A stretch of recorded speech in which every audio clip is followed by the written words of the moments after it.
and ensure that it's not polluted. Jonyuol e kaunti ma Busia ojiw mondo obed motang' gi timbe nyithindgi mar yango chon ponono ni gitiyo gi yedhe ma wilo paro kata oyo. Afisa mochung' ne weche mag nyithindo Patrick Mukolwe onyiso bwok mare wi kaka medruok e tiyo gi yedhe ma wilo paro go tache kaunti no kuom nyithindo ka jonyuol emiseyo kuom keto yo mayom e rakore gi nywandruok ma kamano. Olero ni thoth jonyuol ok okawo kinde makare matimo puonj ne nyithindgi ewi weche mag rach ma tiyo gi yedhe ma nyithindo tiyo godo ma wilo paro ma bende medo mayo gi teko. As advocates for health control in this country, for health promotion in this country, we are saying that tobacco control laws must be enforced in full. We need to ban novel products, and our parliament must listen to us. That these are things that are destroying our youth. Itakuwa afueni because watoto wengi wakijitoa kwa hiyo miadarati hawataendelea kuwadhulumu wenzao au kukosa kuendelea shule au kujiingiza katika hali ambayo si nzuri. Kwa mfano, wanajiingiza kwa masuala ya ngono wakiwa wachache, wengine wanajiingiza kwa swala la ndoa, na wengine wanajiingiza kufanya kazi ya what we call kazi kwa watoto. Jolony weche mag timo nonro wi yedhe minyalo ti godo e kedo kod landruok mag kute mag ayaki wacho ni bedo ni oganda odagi loko timbegi osekelo pek e kedo kod tuono. George Juma nigi mathoth kowuok e kaunti ma Migori. Kuom higni malo 40 nyaka tuono mar ayaki yangi e piny kae, mathoth osetimore kendo mathoth pod medo timore. Moko kuom oganda osewito ngimagi, ka moko bende koro pod medo wito ngimagi ka okalo kuom tuoni. Jolony pod temo ng'iyo gima kelo tuoni kod kaka olandore, bende koro osemiyo ng'wech mar kedo kod landruok mar tuoni osebedo matek. The studies that were going on that were looking at HIV vaccines, a number of them that were in phase 2 and phase 2B actually concluded last year, but majority of them didn't show any meaningful efficacy.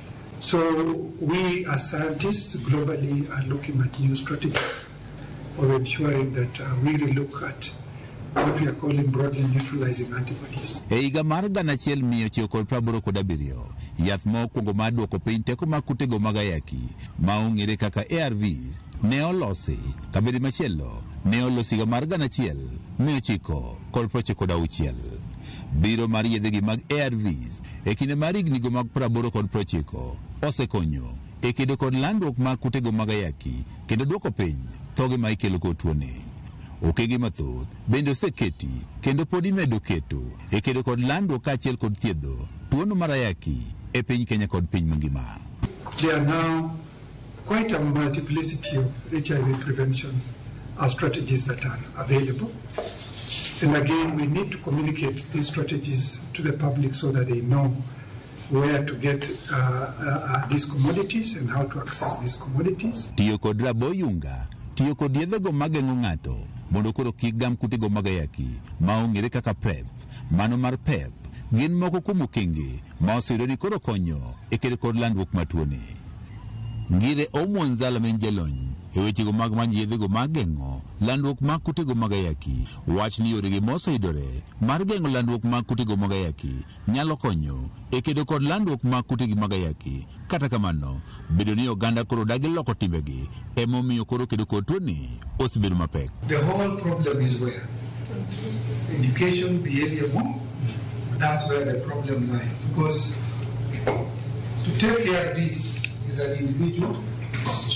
Anzala wacho ni kade bed ni oganda nyalo tiyo makare kod raboyunga, tiyo kod yadhno mar PrEP, mano mar PEP, kaachiel kod mago eko maduoko piny tekogo mag kutego mag ayaki ma ong'ere kaka ARVs ma imuonyo kod jogo modak kod kutego mag ayaki. Sani tuoni de osedok piny.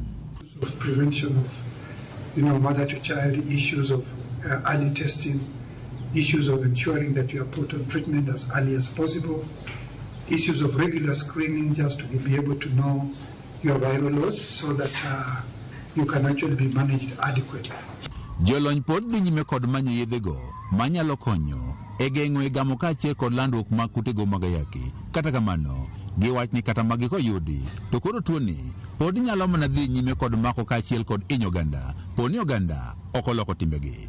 Maloyo oganda milion 1.2 e piny Kenya odako tuoni mar ayaki ka e kaunti ma Migori to oganda maromo gana 80 bende odako tuoni. George Juma, Ramogi TV, Migori.